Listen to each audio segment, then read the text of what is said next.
என்னங்க மேம் பண்ணிட்டு இருக்கீங்க? நான் வந்து ஒரு ஸ்பெஷலா ஒரு ஒர்க் பண்ணிட்டு இருக்கேன். என்னன்னு தெரிஞ்சுக்கணுமா? சொல்லுங்களேன். அப்படிங்க வாங்க சொல்றேன். ஆக்சுவலி இது எல்லாமே ரெடி பண்ணிட்டு இருக்கேன். இது எதுக்காக அப்படின்னா என்னோட பிளவுஸ்க்கு ப்ரூச் ஒர்க் பண்றதுக்காக. பாருங்க, இன்னும் இது பாதி ஒர்க்ல நிக்குது. சோ பேக் ஃபுல்லாவே ரெடி ஆயிருச்சு. அதுக்கப்புறம் ரெடி பண்ணதுக்கு அப்புறம் இந்த மாதிரி வந்து ப்ரூச் ஒர்க் வந்து பண்ணிருக்கோம். இது பேக் சைடு நிக்கு அழகா இருக்குல்ல. இந்த ஒர்க் பண்றதுக்காக தான் இது எல்லாமே மெட்டீரியல் வந்து ரெடி பண்ணி வச்சிட்டு இருக்கோம். இதோட பெட்டல்ஸ்க்காக. இது வந்து பேக் சைடு, இது வந்து ஸ்லீவ். ஆக்சுவலி பஃப் ஸ்லீவ் வந்து ரெடி பண்ணிருக்கோம். ஃபுல்லாவே ஸ்லீவ் ஃபுல்லா ரெடி பண்ணி முடிச்சுட்டு இப்போ இந்த ஒர்க் இது வந்து இந்த ஸ்டேஜ்ல தான் பண்ண முடியுமானா இல்ல, ஃபுல் பிளவுஸ் தைச்சு முடிச்சிட்டு கூட வந்து பண்ணலாம். சில பிளவுஸ்லாம் இந்த ஓல்டு பிளவுஸ்லாம் ஃபுல் தைச்ச பிளவுஸ் ரெடி பண்ணுவோம்.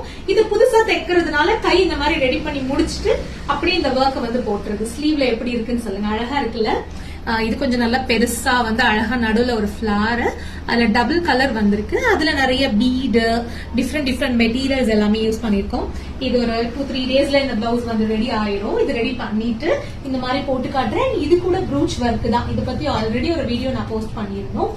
இதுவும் பாத்தீங்கன்னா இது ஃபுல்லாவே ப்ரூச் ஒர்க்ல பண்ணதுதான். நம்ம